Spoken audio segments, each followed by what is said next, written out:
So, good day everyone. Today, I will be presenting about the social pension program for indigent senior citizen here in the Philippines. So, first, let me introduce myself. So, I am Masrifa Ainandimba. So, now we're going to define what is the social pension program. So, actually, this program is a government assistance program and it is under Republic Act number 994, or also known as the Expanded Senior Citizens Act of 2010, and the other republic, which is the Republic Act number 11916. So actually, this program provides a monthly cash stipend of 1,000 to qualified the senior citizens. So the goal is to help them with their daily living expenses like foods, clothes, and especially the medical needs. So these programs are especially those who are poor and have no support rather. So the question is that why is this program is important? So bakit nga ba? So many elderly people here in the Philippines are still live in poverty. So some are sick, frail, or living alone na without help from their family. So this is the reason why this program is important, kasi the pension or the programs is help to reduce their suffering by giving financial support, which helps prevent hunger, malnutrition, neglect, and abuse. So it gives them a sense of security, dignity, and a better quality of life. So the program is managed by the Department of Social Welfare and Development, or what we call DSWD. So inside of the DSWD, there is a special office called the Social Pension Project Management Office, or SPMO. So the SPMO is in charge of organizing and monitoring the social pension program at the national level. So it is placed under the Program Management Bureau, or what we call PMB, of the DSWD Central Office. So the SPMO handles the overall implementation, coordination, policy, direction, and reporting of the program. So in the BARM context naman, in the Bangsamoro Autonomous Region in Muslim Mindanao, or BARM, is the one implementing the program is the Ministry of Social Service and Development, or MSSDs. But even in BARM, they still follow the national guidelines set by the DSWD and SPMO. So now, let's down on question na who is qualified to receive the social pension program. So actually, not all the senior citizen can automatically receive the social pension. To qualify a senior citizen, they must meet several specific criteria set by the government. So these are in place to ensure that only the most vulnerable elderly individuals and those who are truly need help will receive the monthly assistance. So to qualify the senior citizen, so they should meet the specific criteria set by the government. So first is that they must be 60 years old or above.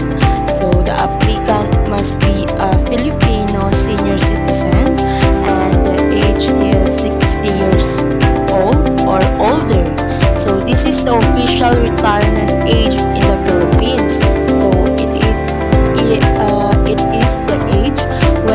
people are generally considered no longer able to work full-time or earn a regular income. So the second criteria is that they must be indigent. So this means that the senior citizen is living in poverty and unable to meet other basic needs. Specifically, to be considered indigent, they must meet all of the following conditions. So first is that they are no pension, so they should not be receiving any form of monthly pension from government agencies like SSS or Social Security System, GSIS, or the Government Service Insurance System. And lastly is the PVAO or the Philippine Veterans Affairs Office. So if a senior citizen is already receiving any form of financial assistance or pension, so they are not qualified for this program because they already have some form of income support. So the other criteria is that they are no regular or steady income. So the senior citizen does not have a job or business that provides a regular income. So many older adults can no longer work due to aging, weakness, or illness. So they rely on others or government program. And another one is they have no family or relatives to provide support. So this means that they are either living alone, abandoned, or their family is also poor and unable to help. So the program prioritize those who do not receive any kind of financial help from their children or relatives. And lastly is that they must be frail, sickly, or with disability. Even if a senior citizen is indigent, they must also be physical weak, often sick, or have a disability that limits their ability to work or take care of themselves. For example, someone with a chronic illness like diabetes, arthritis, or high blood pressure. The other one example is like the seniors who are blind, deaf, or have difficulty walking or moving. So actually this physical condition make it harder for them to earn income or even take care of their daily needs. So that's why they are given priority in this program. So now, let's move forward on how to apply for the social pension program. So the social pension program is not automatically given to all senior citizens, so they need to go through a proper application process to prove that they are qualified. So the government wants to make sure that the support is given to those who are really need it the most. So actually here's a step-by-step explanation of the process. So first is application. So qualified senior citizen or their family members must submit an application from along with the required documents. So these documents help the government verify their identity and assess if they are truly eligible. So where to apply? So the Barangay Senior Citizen Association, so Office for the Senior Citizen Affairs, or in their city or municipality, City Municipal Social Welfare and Development Office or CMSWDO, or local MSSD for those in BARM. So required documents may include the duly accomplished application form or OSCA ID, which is nakukuha ito sa Office for Senior Citizen Affairs ID, or any valid ID or birth certificate as proof of age and identity of a senior citizen. So the second step is a validation and eligibility check.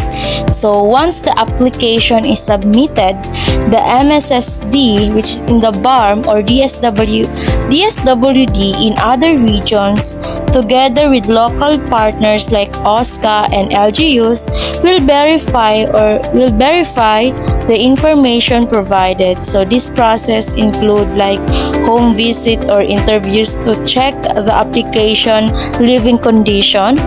Second is cross-checking with national pension agencies like SSS, GIS, and PVAU. So to make sure the applicant is not already receiving another pension.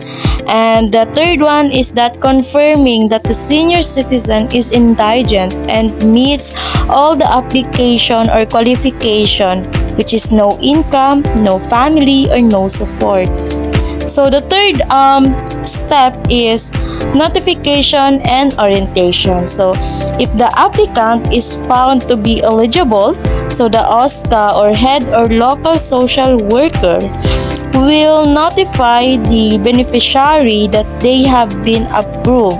Before they begin receiving their pension, they will be given a brief orientation what is about how and when the stipend will be released, the rules and responsibilities of being a beneficiary, and the rights and benefits they will receive under the program.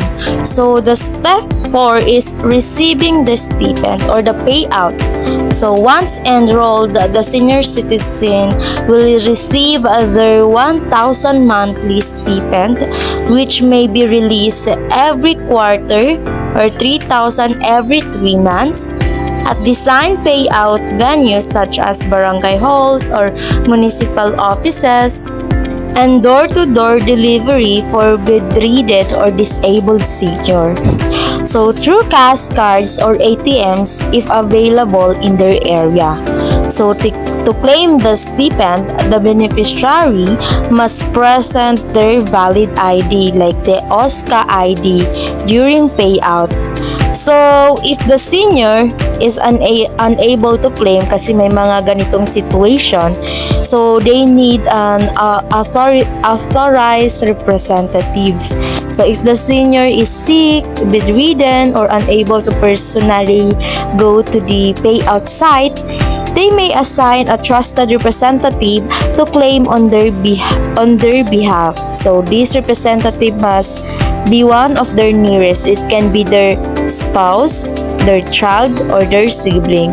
So the representative, it should be they present their own valid ID and present the senior's ID. So submit a signed authorization letter, witnessed and verified by barangay or social welfare official.